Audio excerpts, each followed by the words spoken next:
let's talk about IoT, AI. What's the role these technologies are playing? Did these technology evolve, or are they also like they were there but not relevant because of cost and now people are conscious, or are these newer developments? A bit of everything. So what used to happen was in the olden days, and I'm 50 now, so I've been an engineer for about 30 years. We would go around and physically measure things, and also it might not have been unusual to find us by doorways with a little bit of tissue paper to drop it and see which way the tissue went, and that would tell you if you're under negative or positive pressure in the room, and we would balance things, like that. We would have some equipment. We had a thing called a bolometer that we would put up on a vent, and that would tell you airflow rates and things. But generally it was more analog. Now we can do all of that from this room on a laptop. I can open the laptop, we've got virtual command centers, we're able to plug straight in. I can tell if a motor is efficient by a sensor on the drive end bearing to see if it's creating too much heat, so I know if the bearing is faulty. I can also look at CO2 readings and see whether we're doing too many air changes or too less air changes. I can look at temperature, I can look at humidity, the psychometrics. It's easy to look at from a laptop, and I can do it remote. I can do it from anywhere in the world. So you could have a building in South America, and I could be sat here now looking at how efficient your building is completely remotely, and I've got so much data.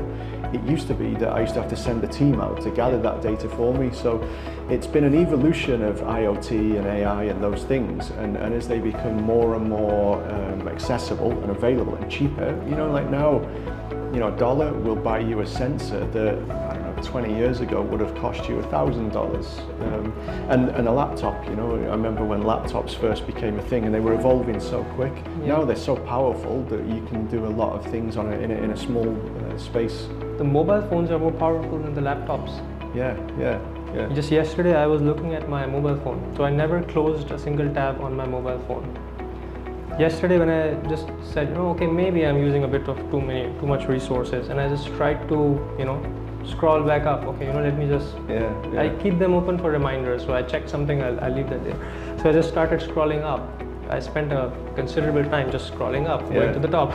When I went there, I said, okay, let me start closing them. I spent a couple of minutes closing the tabs. Then I said, okay, this is too inefficient. Select, close all tabs. And when I clicked that, I was surprised. 300 tabs were open on my phone. You just, And my laptop literally dies when there are a dozen tabs open.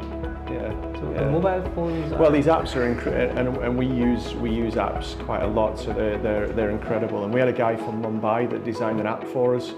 And when I said to him, so where are your offices in Dubai? And he says, no, I don't have one. And this was a few years ago. And I said, I'd prefer if you had a local presence. And he really changed my mind, because he said, sir, this is a mobile app. If I can't manage it from anywhere in the world, what use is it?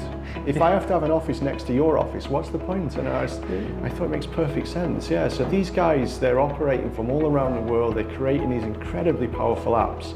I mean, even in the latest smartwatch, there's more power and technology and that took men to the moon in 1969. So these things are incredible now. And as I said, if you've got the IoT sensors out there and you're gathering information, and we're looking, with our algorithms now, we're looking at wet bulb, dry bulb, humidity, carbon dioxide sensors, temperature control, airflow, pressure rates. We're combining all those into an algorithm to create the perfect environment, and it's also very, very efficient, so it saves money as well.